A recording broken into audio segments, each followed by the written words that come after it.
Mesdames, Messieurs, bonsoir. Bienvenue aux 20h sur Equinox Télévision. À la une de cette édition, crise dans le sud-ouest. Une bande de terroristes terrorise des élèves en plein cours à Limbé. Munis d'armes blanches, ces hors-la-loi ont fait irruption au Koulou Memorial College, obligeant les élèves à se mettre en tenue d'Adam et Ève, puis incendier leur salle de classe. Échauffourés au marché Mokolo de Yaoundé, policiers et agents de la police municipale se sont offerts en spectacle dans ce grand marché à la surprise générale de tous les passants.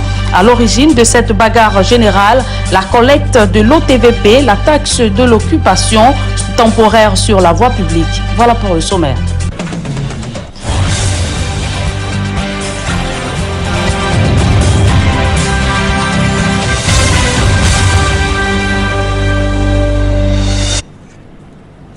Une fois de plus, bonsoir mesdames et messieurs et merci de nous recevoir chez vous. Ce sont des images insoutenables qui font le tour de la toile depuis cette matinée. Des hommes lourdement armés ont fait irruption ce matin au Koulou Memorial College de Limbé dans le sud-ouest. Ces assaillants ont contraint élèves et enseignants de se mettre en tenue d'Adam et Ève puis incendier leurs vêtements et salles de classe. D'autres précisions dans ce reportage d'Éric Ouattat, Eric Fopoussi. De la fumée et des décombres, symbole d'une éducation nationale brûlée au premier degré dans une partie anglophone du Cameroun, plus que jamais en feu. La transmission des savoirs à la merci des flammes. Yes. Nous sommes à la Koulou Memorial College de Limbé, dans le sud-ouest Cameroun. Victime le 4 novembre 2020 d'une attaque d'hommes armés non encore identifiés. Les assaillants entrent dans l'établissement, déshabillent élèves et enseignants avant de les passer à tabac. Une vidéo devenue virale montre une scène de panique générale d'enfants dénudés prenant la fuite.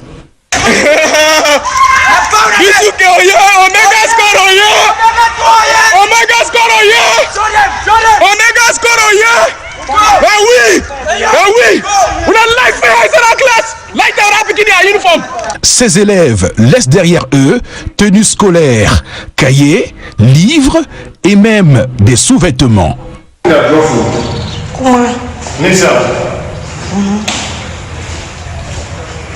Signe d'une impitoyable et improbable représaille due au désir d'aller à l'école, le sinistre est à perte de vue dans les salles de classe.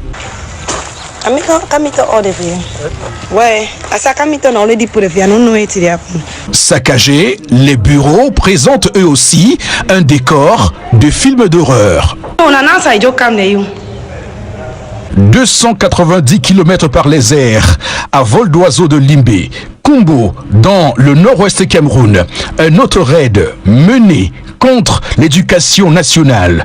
La cible, la Presbyterian School. Mardi 3 novembre 2020, des élèves et enseignants sont enlevés, là aussi par des hommes armés non identifiés. Les portes du collège restent fermées et 11 enseignants sont toujours en captivité.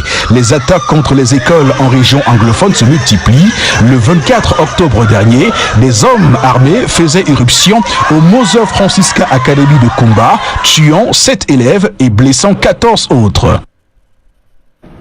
Notons à la suite du reportage d'Éric Fopoussi que 7 élèves du lycée bilingue de Fondon dans le nord-ouest ont été enlevés ce mercredi par des individus lourdement armés alors qu'ils se rendaient dans leur école. Jusqu'ici, rien ne filtre sur la destination et l'identité de ces ravisseurs.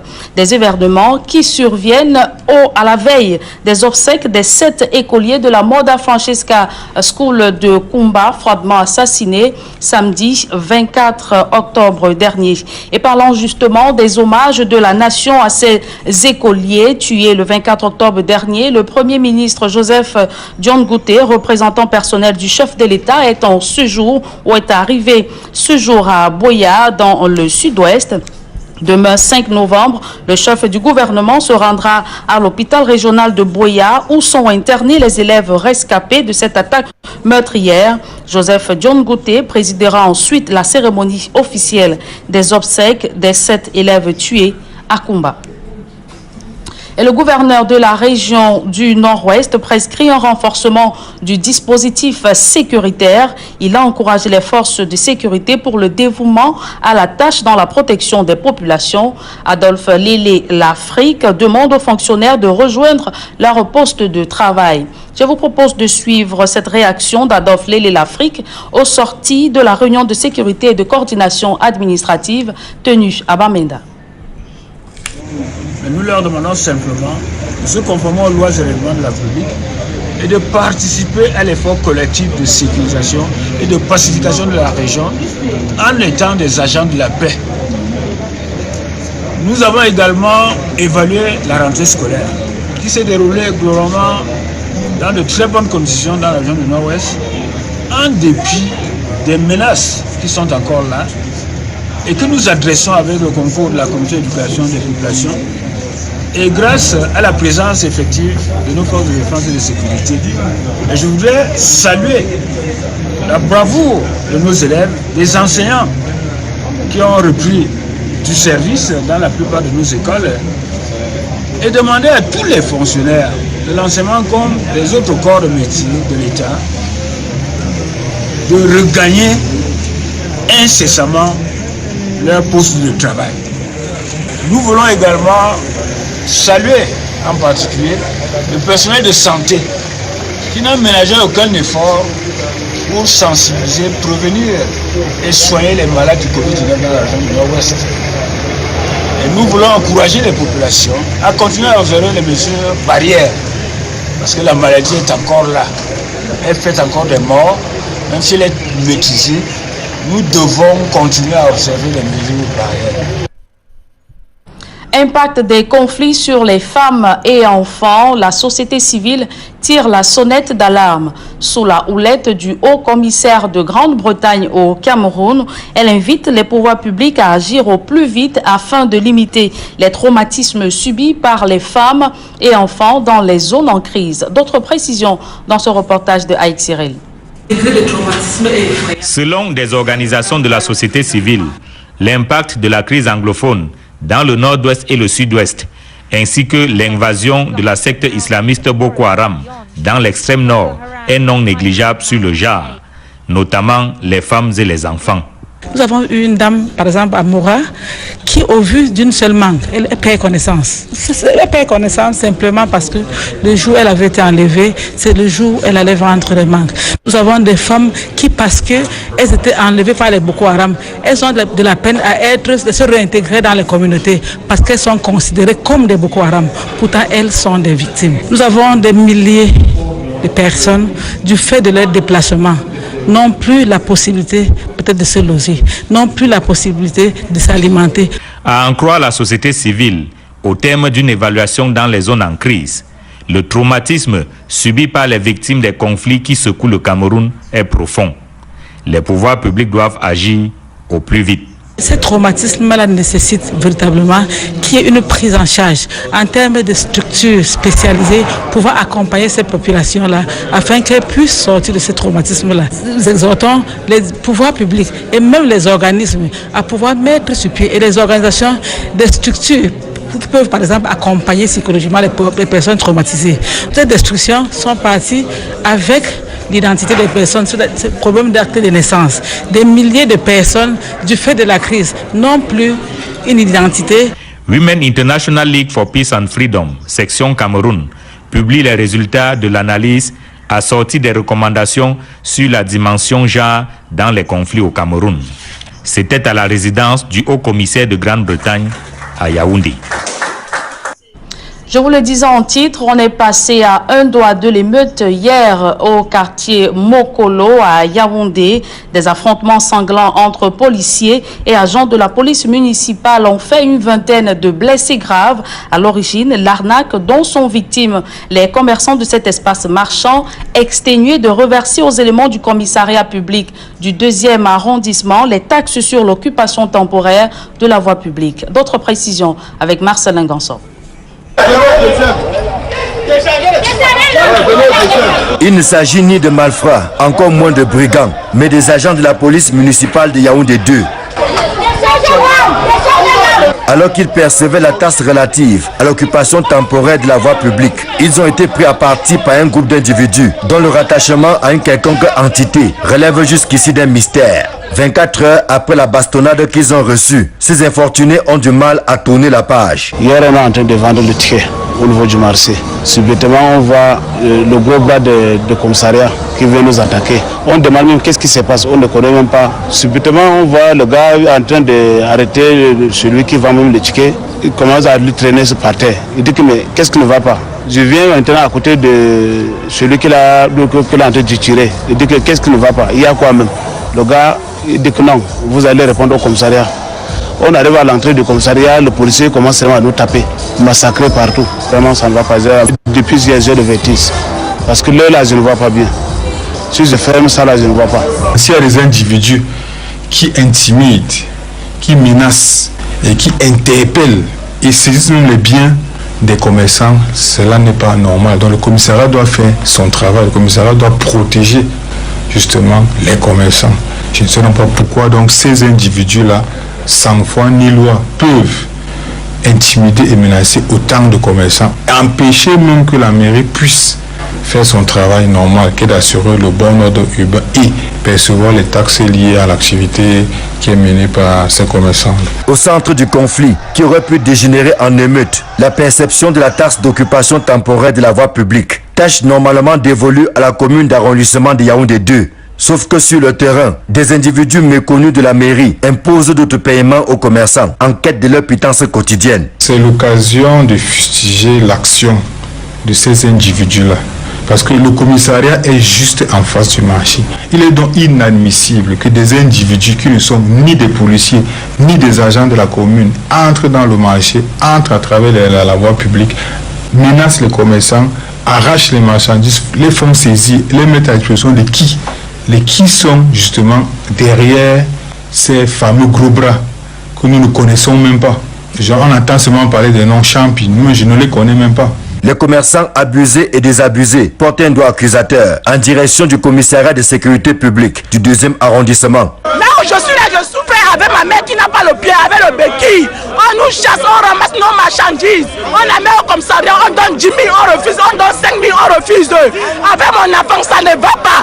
Je vais payer le ticket, c'est le ticket que je veux. Il y a deux circuits, le circuit du commissariat et le circuit du poste de police. Chaque fin du mois que vous voyez, on collecte suffisamment d'argent pour les transmettre. Tout le monde ici le sait. Demandez-les, ils vont vous le dire. Les collectes se font. Une brouette que vous voyez, les brouettes qu'ils installent au milieu de la route, c'est 10 000 francs par mois.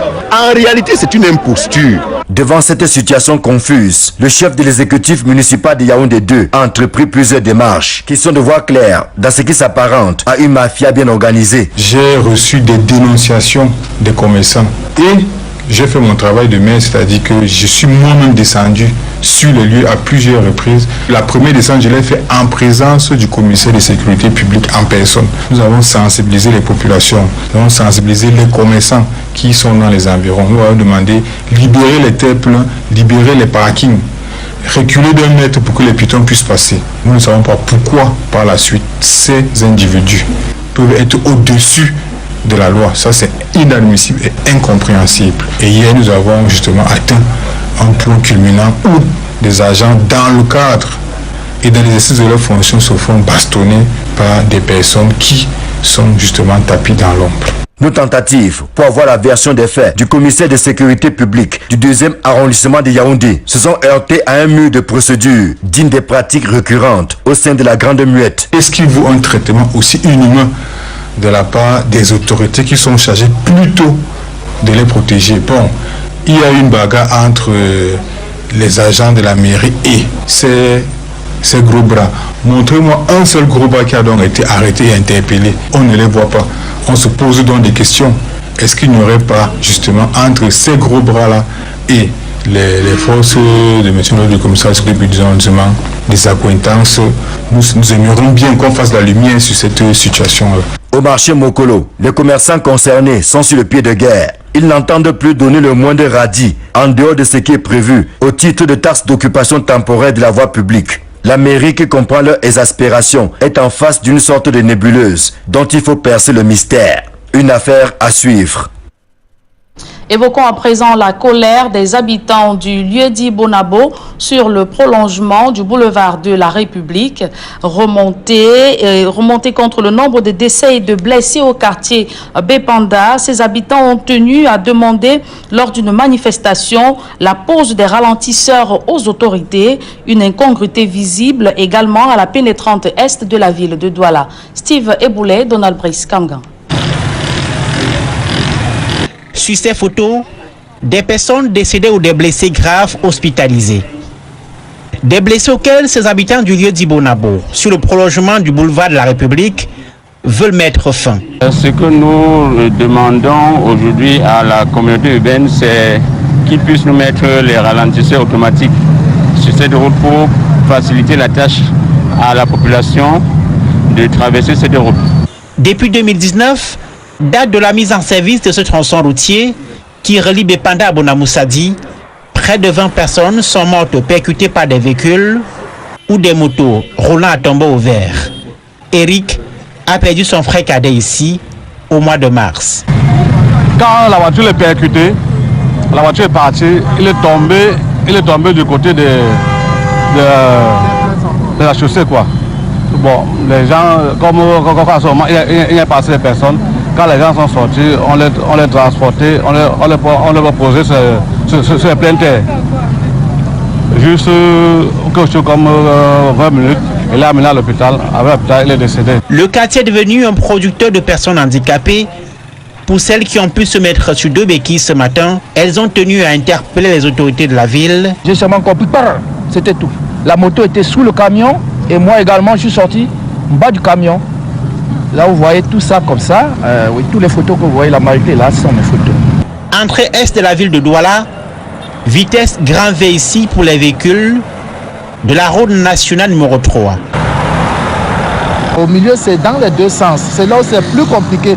Il faudrait que le gouvernement mette en place, n'est-ce pas, un dispositif qui pourra aider à mieux sécuriser, surtout pour les enfants, surtout pour nos enfants qui traversent cette route au quotidien. Avec un trafic routier beaucoup plus important ici à la pénétrante est de Douala, les risques d'accident de la circulation sont très nombreux. Ici, de nombreux morts et des blessés graves, souvent peu relayés. La faute à une voie routière peu marquée et l'absence de ralentisseur de vitesse. Ici, en direct de la pénétrante est de Douala. Sif et Boulet, Donald Brice Kamgan, Equinox Télévision. Rappelons que le sous-préfet de Douala 5e est descendu sur le lieu de cette manifestation. Après sa tenue, sous sa conduite, les forces de maintien de l'ordre ont interpellé 4 personnes, dont des leaders de ce sitting pacifique. Des personnes conduites au commissariat de sécurité publique du 9e au quartier d'Eido. Nous y reviendrons. Le quartier Bonaberi, dans le 4e arrondissement de la ville de Douala, serait-il le fief des entreprises exerçant dans l'illégalité? Car plusieurs viennent d'être interpellés ou viennent d'être démantelés par les autorités. Plusieurs spécialisés dans la fabrication du café et du ciment-colle viennent d'être démantelés par les autorités administratives. Isabelle Carole Zoupet, Innocent Abega.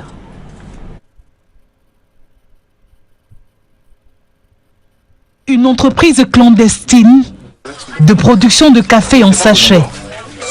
L'opération est menée dans un environnement insalubre. Le résultat de ce travail laisse à désirer à cause de son milieu impropre.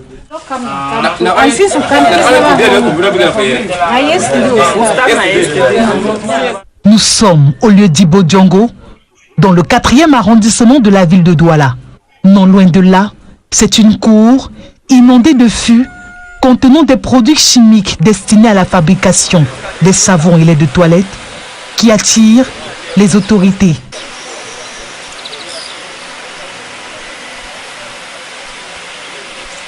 Conclusion, il faut tout détruire pour éviter toutes sortes de dangers liés à la mauvaise manipulation et à la toxicité de ces produits. Dans la même veine, c'est une entreprise de production de ciment-colle, ne respectant pas les normes, qui a été mise sous scellé par les autorités administratives. Bien plus, le quartier Bonabéry, qui accueille l'équipe administrative engagée dans le contrôle des structures basées dans cette circonscription, abrite une usine de fabrication de whisky en sachet, qui, selon le constat, n'assure pas la sécurité des employés. L'absence d'équipement permettant au personnel d'être à l'abri de tout danger est inexistant. Le fait marquant de ce périple, engagé par les pouvoirs publics, est la découverte d'une usine de fabrication d'armes artisanales. Ici, tous les outils utilisés dans la fabrication de ces armes ont été saisis et des employés interpellés. À cette allure, Bonabéry serait désormais le fief des entreprises illégales au regard de la moisson qui découle de cette action menée par les autorités locales.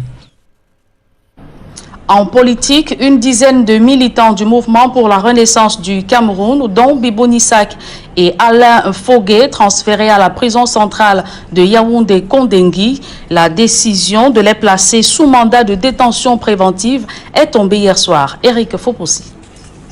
Bibou Nissak, Alain Fogué et 7 autres militants du MRC séjournent désormais à la prison centrale de Kondengui. Dans son ordonnance de mise en détention provisoire de 6 mois, le juge d'instruction près le tribunal militaire de Yaoundé les accuse de tentative de révolution, rébellion, attroupement aggravé et défaut de carte nationale d'identité. Dans la soirée de mardi 3 novembre 2020, la décision signée du magistrat Bias Joël Albert tombe comme un couperet. Des spéculations de tout genre ayant prospéré quelques heures avant leur extraction du secrétariat d'État à la Défense pour le tribunal militaire de Yaoundé. Ce nouvel épisode constitue la suite des actes judiciaires émanant des événements du 22 septembre dernier. Pour le cas d'Olivier Ulrich Bibou Nissak, le porte-parole et conseiller de Maurice Kamto avait été interpellé à son domicile le jour même de la manifestation initiée par le MRC. Amené à la division régionale de la police judiciaire du centre, il avait été ensuite conduit dans la soirée du 24 septembre au secrétariat d'État à la Défense, le CED.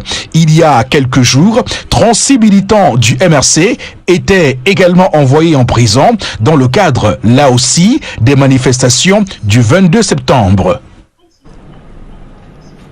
Œuvrer à l'accélération du processus de décentralisation à travers un transfert réel de compétences aux collectivités territoriales décentralisées, c'est le défi qui attend le nouveau président de l'Association des communes et villes unies du Cameroun. Augustin Tamba, maire de Yaoundé 7, a été élu au cours d'une assemblée générale des CVUC à Yaoundé. Joël Sengue à Xirel. Dans leurs communes respectives, ils sont tous élus au suffrage universel. Mais au sein de leur association, les maires n'avaient pas encore expérimenté la désignation des responsables du bureau par voie démocratique. Pour les premières élections pluralistes au sein des CVUC, Augustin Tamba, maire de Yaoundé 7, l'emporte 198 voix contre 165 face à Abo Aboubakar, maire de Belel dans la région de l'Adamawa. Mais le nouveau président des communes et villes unies du Cameroun n'est pas triomphaliste. Il tend la main à son adversaire. C'est la première fois qu'on met en place des mécanismes démocratiques pour la désignation des bureaux des CVUC. Je dois rencontrer M. Abo, qui est un homme de qualité, pour que nous puissions discuter sur la manière de conduire ensemble notre mouvement pour rassembler la grande famille. Il y a tout de même comme un air de jubilation qui empêche pour l'instant au président nouvellement élu de se pencher déjà sur ses premiers chantiers. Les chantiers, je pense qu'à d'autres occasions, nous allons en parler. Il y a un programme qui a été défini nous ne pouvons plus dérouler quelque chose pour ce jour. Nous aurons le temps, nous serons à la disposition des médias. L'Assemblée générale élective des communes et villes unies du Cameroun se déroule en présence du ministre de la décentralisation et du développement local. Georges Elanga Obam déroule les missions des CVUC en rapport avec le processus de décentralisation. La décentralisation nécessite, dans sa mise en œuvre, la pleine participation et la totale implication de chacun de ces acteurs que sont notamment les collectivités territoriales décentralisées. La décentralisation, c'est aussi son mouvement municipal. Un mouvement municipal dynamique, animé par des hommes et des femmes de qualité, des hommes et des femmes dévoués à la cause de leur communauté de base.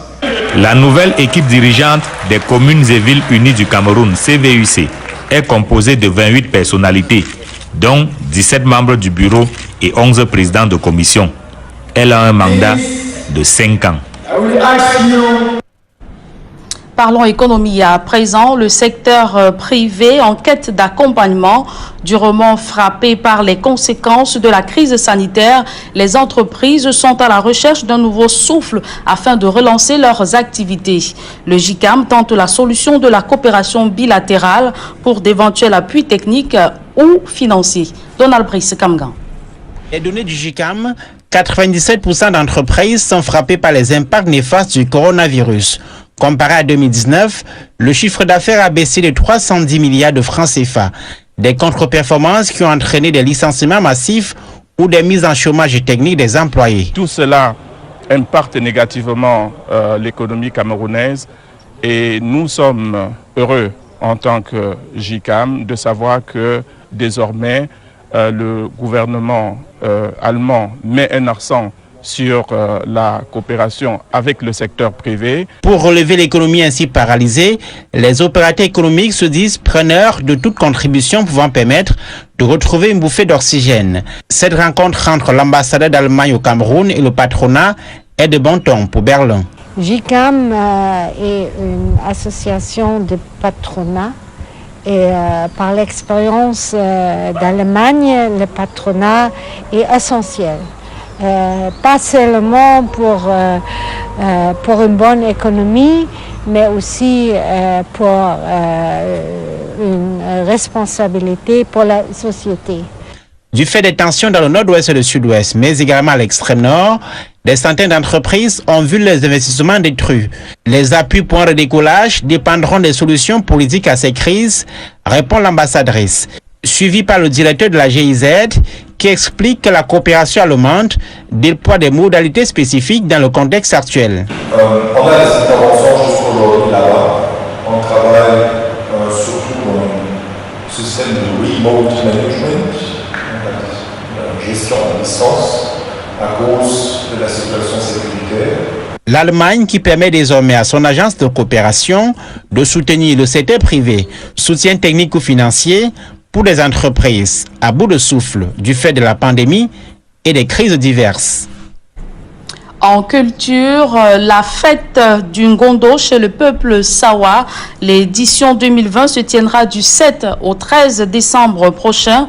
Exhortation à la jeunesse, c'est le thème retenu pour cette année 2020. De même que le nouvel uniforme de cette fête a été présenté au cours d'une conférence de presse à Douala.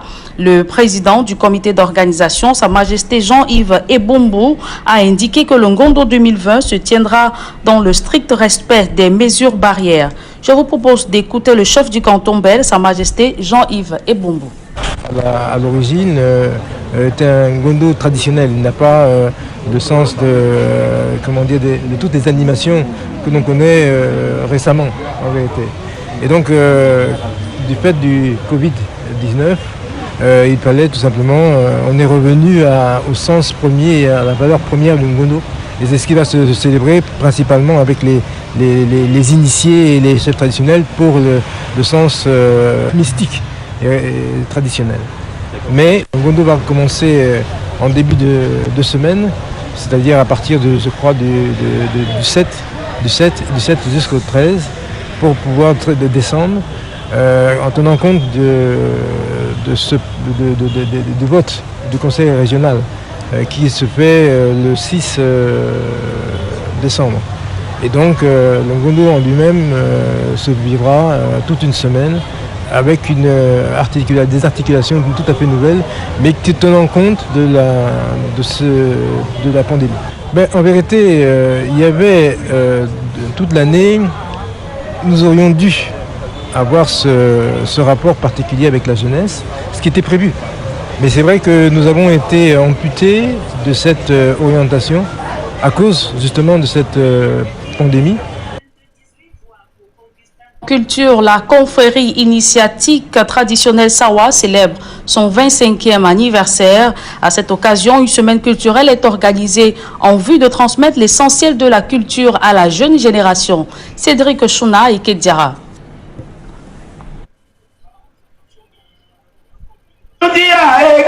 Un conte pour décupler le sentiment d'appartenance chez les jeunes du peuple Sawa. À une ère où l'occidentalisation fait la guerre aux cultures locales. Nous sommes venus assister à la présentation d'un conte mythologique des Douala et apparentés. Ce conte retrace l'épopée de Djekila Ndjambe, de la création de l'humanité selon la mythologie, selon la cosmogonie des peuples Sawa et apparentés. Nous voulons que la jeunesse côtière se réveille, qu'elle apprenne ce qui est arrivé à leurs parents et grands-parents et arrière-grands-parents. Ce n'est pas de la faute de leurs parents, mais de la faute de qui l'on sait. Par qui l'on sait, il faut entendre l'Occident, qui au fil des ans a usé de stratégies pour asseoir sa propre culture sur les autres peuples. La totalité de la production artistique Sawa se trouve accumulée dans les arrière-salles des musées de 5 pays d'Europe. Là, vous comprendrez, ils ont voulu créer un vide culturel pendant lequel ils imposaient leur culture à eux. Pour casser cet ordre des choses, Moutibé, la confrérie initiatique traditionnelle Sawa, ouvre sa semaine culturelle organisée à l'occasion de son 25e anniversaire par ce conte qui ramène les jeunes de cette génération à l'époque des histoires racontées autour d'un feu de bois, sous l'arbre, à palabre. C'est un conte qui est raconté d'abord par nos frères de Pongo, parce que c'est eux qui ont gardé cette tradition qui est mythique, qui date de plusieurs centenaires. C'est un conte qui retrace en fait notre culture, qui nous montre comment nos ancêtres, dans leur cosmogonie, dans leur théogonie, concevaient l'univers, contrairement à ce que l'occidental nous a présenté aujourd'hui. Donc, ce conte fait partie de notre culture. Le conte vient également asseoir le lien historique qui existe entre les peuples Sawa et égyptiens. Que ce conte est en rapport même avec des contes égyptiens qui retracent la mythologie de la création de l'univers, où on parle de Atum qui s'est incarné à travers les eaux et à travers les eaux et qui a engendré Osiris, Horus et Isis et Horus. Allons à présent à l'étranger. Climat post-élection présidentielle en Côte d'Ivoire. Le pays connaît une spirale de violence depuis la proclamation des résultats donnant vainqueur Alassane Dramane Ouattara. L'opposition dénonce ces violations des droits humains. Gizogo. Après la journée de tension vécue autour du domicile de l'ancien chef de l'État ivoirien, Henri Konan Bédié, ses avocats qui officient également pour le compte de la plateforme de l'opposition viennent de rendre public un communiqué. Celui-ci indique d'emblée que le domicile de l'ancien chef de l'État de Côte d'Ivoire a été pris d'assaut par les forces de l'ordre. Au cours de ces assauts, poursuivent-ils, une dizaine de personnes ont été interpellées, lesquels se trouvaient au domicile d'Henri Konan Bédié pour une déclaration de la plateforme de l'opposition au sujet des attaques intervenues simultanément la veille autour des domiciles des leaders de cette coalition. Ces personnes poursuivent les conseils de l'opposition ont été conduites vers une destination inconnue.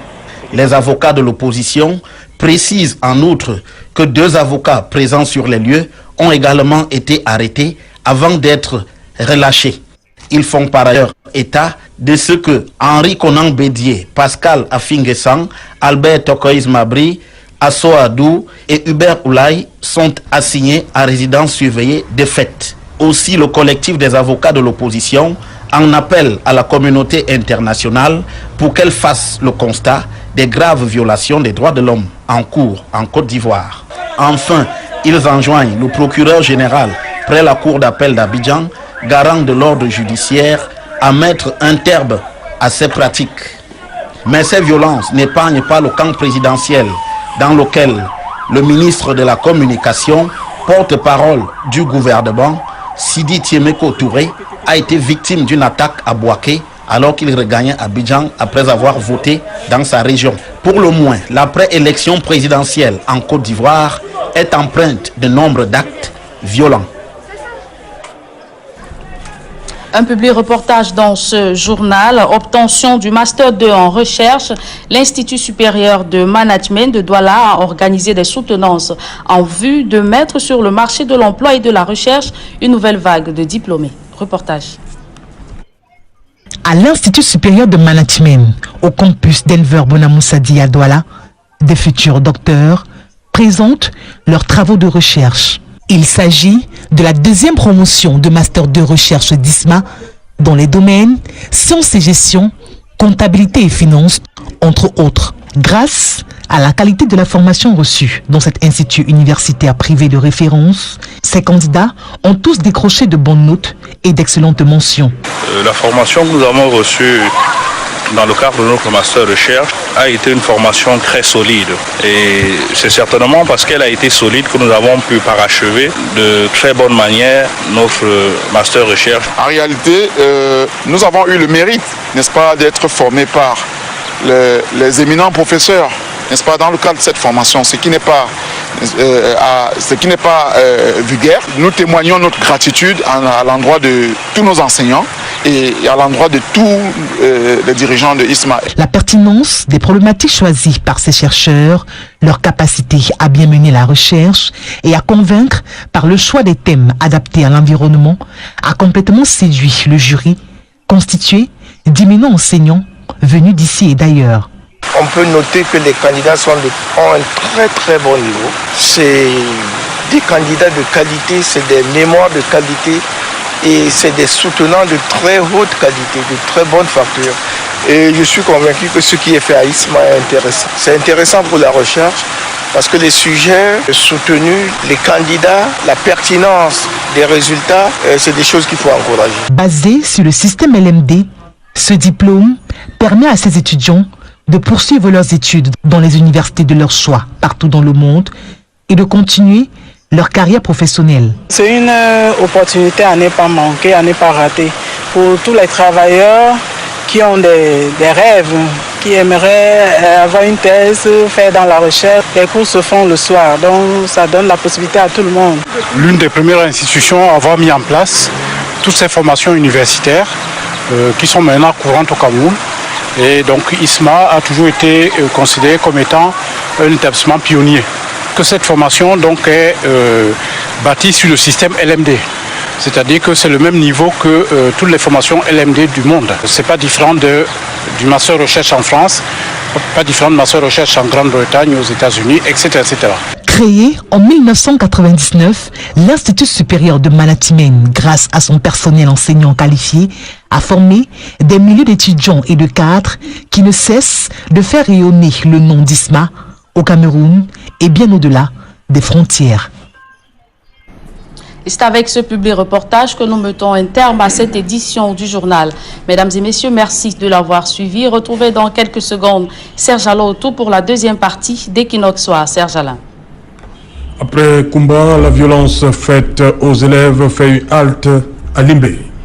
Vous l'avez dit, Sergent Lotou, la vidéo est devenue virale sur les réseaux sociaux. Des hommes lourdement armés et encore non identifiés ont pris d'assaut le Koulou Memorial College à Limbé, dans le sud-ouest, en début de matinée. Ces assaillants ont contraint des élèves et enseignants de se mettre en tenue d'Adam et Ève avant de les passer tous à tabac. Ces assaillants ont ensuite mis du feu sur leurs uniformes et plusieurs salles de classe. Serge Alotte. Voilà, madame, monsieur, c'est dans l'essentiel et qui en soit deuxième partie. Bonne soirée à vous, Julien Berthe Bissaï. Très bonne soirée à vous, Serge Alotte. Rendez-vous demain, 20h. Madame, monsieur, dans un instant la suite et qui en soit.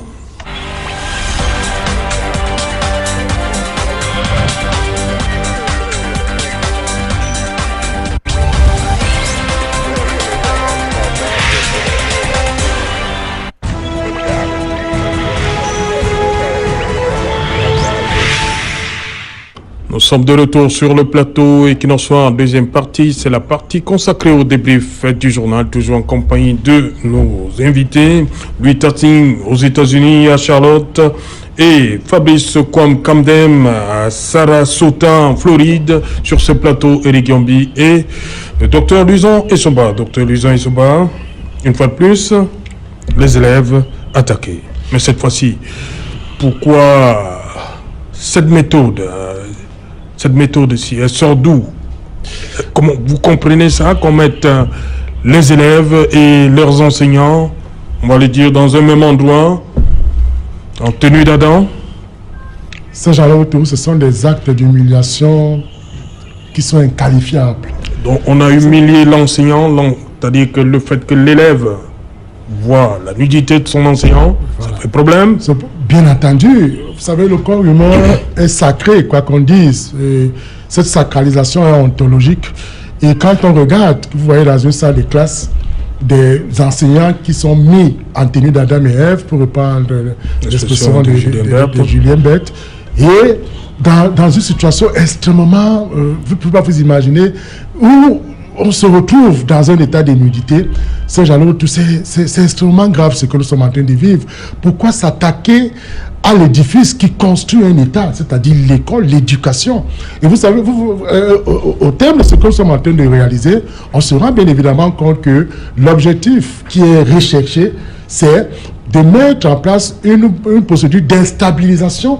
C'est-à-dire qu'on veut déstabiliser la mise en place des cours et l'éducation de ce côté. Parce que si vous avez vu, depuis Kumba, on s'est attaqué à un édifice scolaire. Kumbo, on s'est attaqué aux enseignants. Voilà, oui. Aujourd'hui, c'est Limbé. Donc je pense que l'objectif recherché est suffisamment clair. C'est-à-dire que mettre en péril l'éducation pour que les enfants ne partent pas à l'école. Vous voyez, c'est depuis 4 ans que le phénomène continue de durer. Et comme je l'ai indiqué toujours sur ce plateau, chaque fois qu'une crise commence à durer, comme c'est le cas, même les solutions commencent à se complexifier. D'où donc nous interpellons de tous nos voeux l'État du Cameroun de trouver tous les voies et moyens justement de ramener la paix de ce côté, parce que la première mission, ou du moins la mission tribunicienne d'un État, c'est de sécuriser son peuple ainsi que leurs biens, et surtout de sécuriser les populations vulnérables, parce que de ce côté-là, vous avez vu, on s'attaque aux enfants. Parce que lorsqu'on tue, comme ça a été le cas, 7 enfants, vous ne pouvez pas résister. On a tous pleuré sur ce plateau samedi 24 octobre. Je vous rappelle que je suis allé accompagner mon épouse le matin, mais les enfants m'ont suivi. Ah, voilà le père qui a pleuré à la télévision. Bon, tout sur le coup, vous voyez, ça, vous comprenez le choc, la profondeur du choc qui touche toutes les sensibilités qui vivent. Donc, ça veut tout simplement dire que nous rappelons et nous interpellons davantage notre État de redoubler des mécanismes sécuritaires, vraiment pour qu'on évite encore de tels périls. Eric Yambi, l'école une fois de plus attaquée. L'humiliation, comme on dit Dr Luisan Essoba. Pas de perte en vie humaine, mais ils ont choisi notre voie, c'est l'humiliation et des élèves et des enseignants. Avant toute chose, j'aimerais avoir une pensée pour les enfants, en tout cas ceux qui auront un hommage religieux à la Presbyterian Church de Fiango à Kumba. Ce sera demain jeudi à 12h.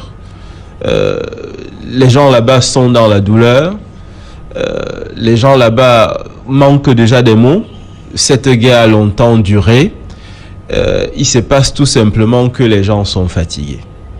On ne va pas à l'école pour mourir, on va à l'école pour acquérir les savoirs.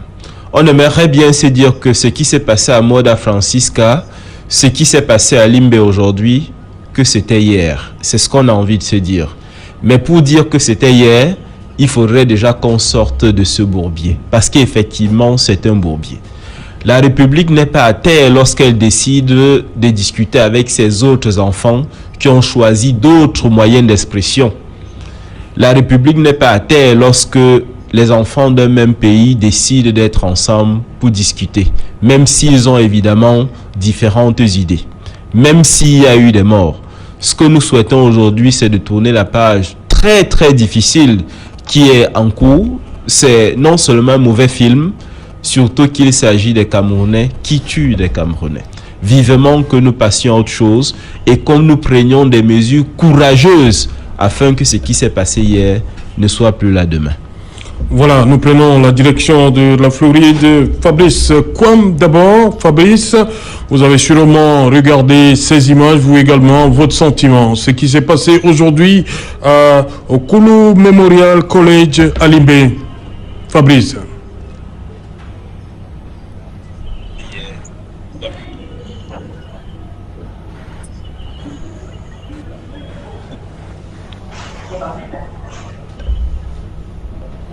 Nous n'avons pas Fabrice. Bon, voilà. On a envie de se poser la question de savoir, est-ce que définitivement ce cycle est prêt de s'arrêter? Non, pas du tout. Je crois que je ne veux pas être pessimiste ou apocalyptique, mais je me dis, à mon humble avis, que si rien n'est fait en termes de discussion, en termes de dialogue, en termes de négociation, je le dis toujours ici, que personne ne fait de voir cette situation perdurer. Ce sont des Camerounais qui décèdent. Et je dois vous rappeler, peut-être que c'est à bas prix ou bien à bas mot, on a près de 4000 personnes mortes depuis le début de cette crise. Tout ça, ce sont des Camerounais, que ce soit du côté des civils, que ce soit du côté de nos forces de défense et de sécurité. C'est une situation à l'est à l'autre qui exacerbe déjà tout le monde. Parce que vous avez vu, même nos forces de défense et de sécurité sont fatiguées. Ça fait 4 ans que ça dure. Il y a certains d'entre eux qui laissent leur famille, qui laissent leur épouse, et ainsi de suite. Il y a des civils qui décèdent. Donc, comme on l'a toujours dit ici, que l'option militaro-militaire qui est davantage mise en exergue a, à mon sens, montré ses limites. Il faudrait penser à autre chose de plus fort. Face à un python, on n'utilise pas une brindille. Le python va vous dévorer avec la brindille. Donc c'est pour dire que les mesures qui doivent être prises doivent être des mesures appropriées au regard justement de la qualité et surtout du degré d'intensité que nous sommes en train de voir en termes sécuritaires, en termes justement de perte de vies humaines. C'est quand même compliqué, ça commence à être difficile et insupportable. Donc nous appelons les sécessionnistes jusqu'aux boutistes à déposer les armes qu'ils n'auraient dû jamais prendre et demander à l'État justement d'ouvrir véritablement les voies du dialogue. Et il y a un célèbre auteur qui disait « Vaudrait mieux 100 jours de négociation qu'un seul jour de guerre ». Parce qu'avec la guerre, on ne reconstruit rien. Avec la guerre, c'est la perdition, c'est les vies humaines. Et vous savez, l'être humain est une pièce unique qui ne peut pas être changée même avec son propre frère. D'où là la nécessité de cette interpellation à l'endroit de notre État, de trouver rapidement et de mettre en branle tous les mécanismes possibles justement pour ramener la paix. Voilà, ils sont revenus. On va commencer par Fabrice Kwam Kamdem. Fabrice, vous avez sûrement, comme je l'ai dit, regardé ces images avant même le journal de 20h. Vous les avez également, vous avez vu une fois de plus, dans le 20h de Julien Berthe Bissaï. Votre sentiment après ce que on a vu du côté de Kumba aujourd'hui, c'est Limbe. Pas de mort, mais, comme a dit le professeur, le docteur Luzin Echomba, l'humiliation suprême et des enseignants et des élèves. Serge Alain, c'est très très choquant, puisque tous les jours, les images que nous recevons désormais du pays sont celles-là. Et à se dire que ça dure 4 ans et qu'il s'agit des frères d'un même pays, c'est inconcevable. C'était à Kumba il y a la semaine dernière, dans la même région. C'est-à-dire qu'il n'y a eu aucune mesure qui a été prise par les forces de l'ordre. Je ne comprends pas. À Kumbo aussi, il y a eu l'enlèvement des professeurs, je crois, hier. Et on se dit finalement qu'il y a des personnes qui profitent de cette guerre. Ces personnes doivent être des personnes qui sont tapées dans l'ombre dans le gouvernement parce que c'est si simple. Je ne dirais pas que c'est devenu très compliqué, mais au début, quand ça a commencé en 2016, c'était si simple de régler la crise. Mais notre gouvernement a toujours prôné la voie de la force. Ils ont compris que la force, ça marche pour un moment, ça ne va pas toujours marcher. J'interpelle ici le chef de l'État du Cameroun, M. Paul Biya. S'il est chef de l'État, il est garant de la sécurité pour les citoyens. Il ne va pas continuer à se cacher et toujours envoyer des émissaires nous raconter du n'importe quoi, je suis désolé du terme, mais il faut vraiment que ça cesse parce que ça c'est un traumatisme que nous avons vivre de génération en génération. Nous dans la diaspora, avant nous vivions tous comme des Camerounais, francophones, anglophones et tout. Mais maintenant je vous assure, il y a des réunions de Cameroun dans certains États qui sont carrément divisés. Parce que désormais, soit certains frères nous accusent de lâcheté et ils trouvent que nous n'avons pas défendu la cause. Et nous aussi, nous sommes, je ne veux pas dire impuissants, mais maintenant nous sommes divisés entre ceux qui sont toujours camerounais, mais veulent une solution pacifique de la crise et ceux qui ne veulent plus entendre de la crise. Et je dirais que ça est de la responsabilité des Camerounais qui a pris l'engagement d'engager une guerre contre son peuple. Il est important, si on nous, comme disait Laurent Gbagbo. Voilà, on va rester aux États-Unis. Louis Tating, cette fois-ci, Louis Tating, it's the first time to having you on the program. After Kumba, today was Limbe. What do you have to say about all this? You know, it is very, very disheartening to see the events as they unfold from week to week. You know, it was Ngarbo yesterday, it was Kumba last week, it is Limbe today, and yesterday or the day before there were also issues around Kumbu and other areas. And these events keep multiplying themselves over and over and over.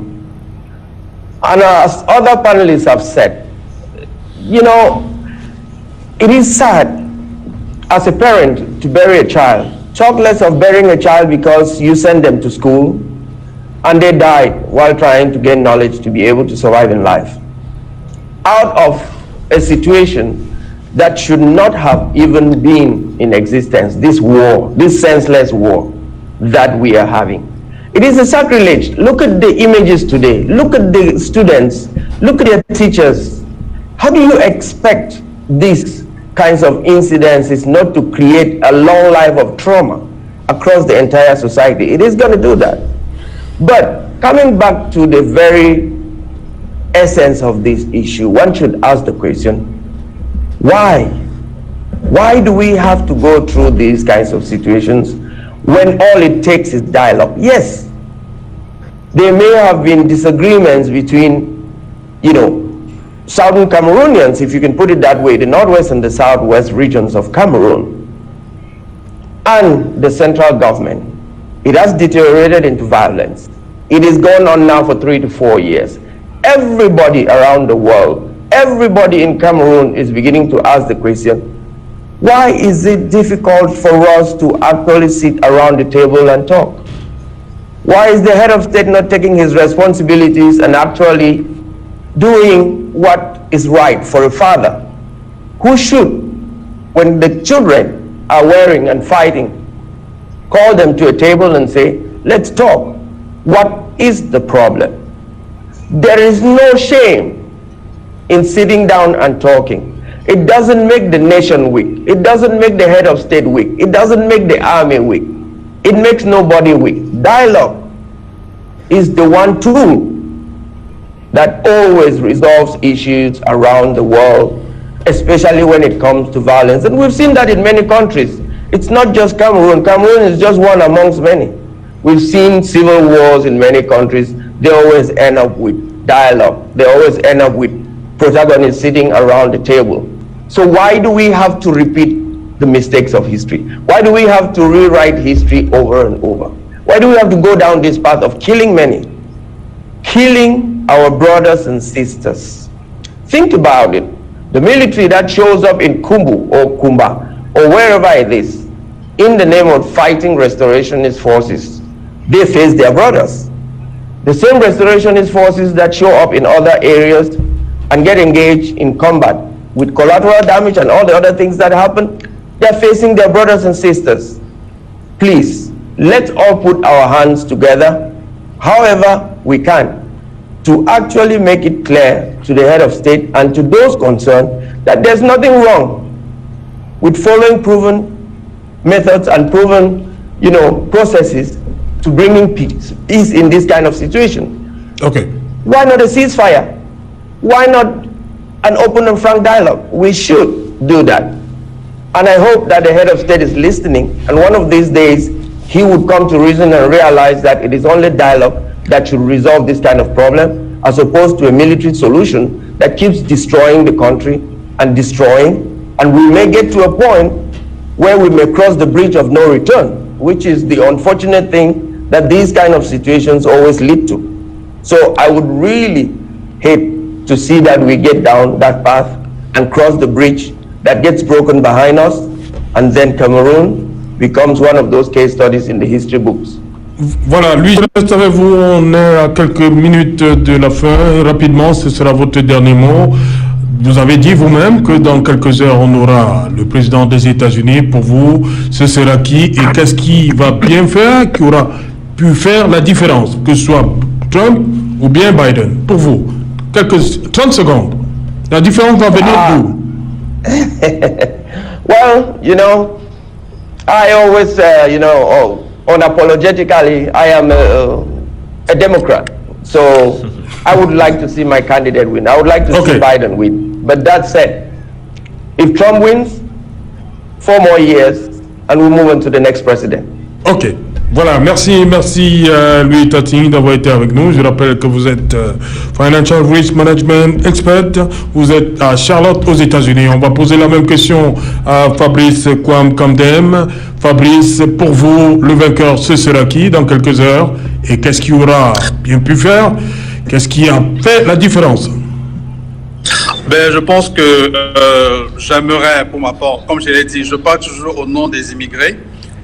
J'aimerais que ce soit le candidat Joe Biden qui le remporte, mais si c'est Trump aussi, il y aura la continuité. Pour moi, c'est avec Trump ce qui va se passer, il y aura la stabilité dans les marchés, ça c'est sûr. Mais le pays va continuer à être divisé, davantage divisé. Alors qu'avec Biden, il y a espoir que les lois sur l'immigration soient de moins en moins rigides et surtout que le pays commence à penser ses blessures pour s'unir. Je crois que c'est là où il y a véritablement la différence. Mes pensées vont ce soir à toutes les populations du Nord-Ouest qui souffrent de martyrs. Merci. Voilà, merci Fabrice Kwame-Kamdem. Je rappelle que vous êtes en Floride, aux États-Unis. Merci d'avoir participé à l'émission Eric Yombi. Pour vous, Joe Biden et l'Afrique, ce sera comment? Trump et l'Afrique, c'était comment? D'ici peu, c'est le président des États-Unis qui sera élu. Pour l'Afrique, ça ne changera pas grand-chose. Si ce sont les démocrates, on aura une approche différente, une approche soft, moins brutale. Si c'est Donald Trump, on aura une approche brutale avec une rhétorique qui n'aura pas beaucoup changé, qui va nous rappeler, souvenez-vous sans doute, les propos quasiment injurieux qu'il avait utilisés. Ça ne changera pas grand-chose pour l'Afrique parce que, au sens géostratégique, l'Afrique n'est pas véritablement un enjeu en ce qui concerne les Américains en ce moment. C'est vrai qu'il se déploie notamment au Sahel avec une aire assez importante dans le domaine de la sécurité, notamment aux Français, mais de manière beaucoup plus profonde.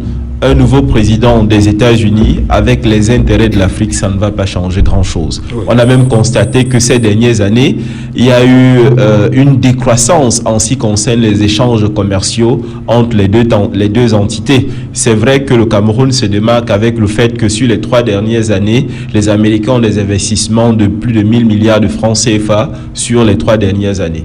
mais on arrivera sans doute à une consolidation des acquis concernant particulièrement le Cameroun, c'est-à-dire un positionnement dans ce pays afin de mieux se projeter sur l'Afrique centrale, un positionnement au Cameroun pour mieux contrôler le golfe de Guinée où les Américains ont un programme avec notamment les militaires camerounais et nigérians, mais de manière beaucoup plus profonde, il n'y aura pas un changement radical, surtout que cette réalité sécuritaire est venue à l'existence avec les attaques du 11 septembre grâce à une alliance particulièrement scellée entre les États-Unis et le Cameroun à travers la réception de George Bush Junior qui avait reçu le président Biya. C'était en 2003, évidemment, n'est-ce pas, à la veille de frappes en Irak. Donc, ce qui a fait en sorte que c'est une relation qui prend de plus en plus du volume. Donc, les Américains ne vont pas régner leurs acquis. Les Américains vont continuer à se positionner, qu'il s'agisse de Trump ou de Biden, mais ce sera un positionnement qui est toujours minimal parce qu'au sens sécuritaire, c'est pour empêcher l'avancée islamiste, notamment, qui pourrait se projeter sur les États-Unis. Docteur Luzon Issoba, vous voyez qui prêter serment en janvier?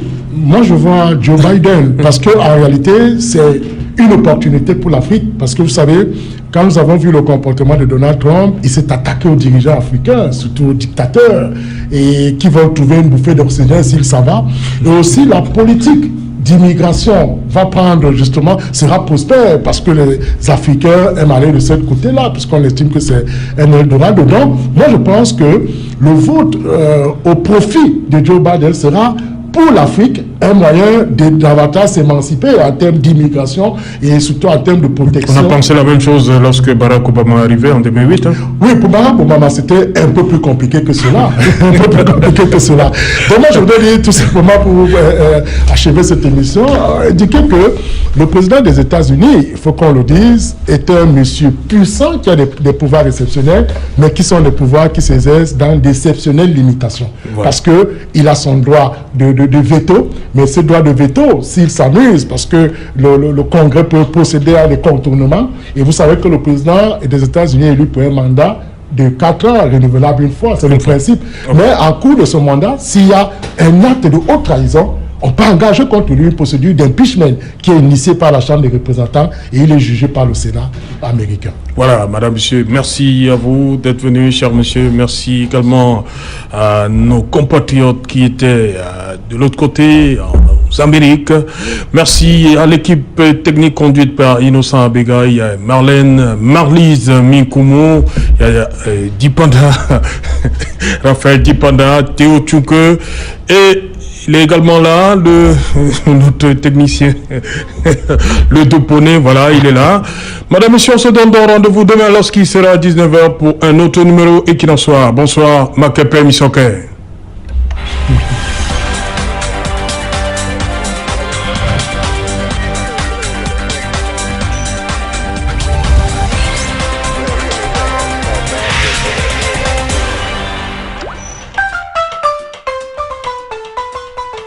Dans son élan de solidarité anti-Covid-19, Chococam Tiger Brands continue de marquer son soutien dans la lutte contre cette pandémie auprès des établissements scolaires de la ville de Douala en leur offrant des kits lave-mains, des points d'eau potable réaménagés et du matériel d'entretien. Objectif, stopper la propagation de ce virus en milieu scolaire. L'eau, c'est la vie.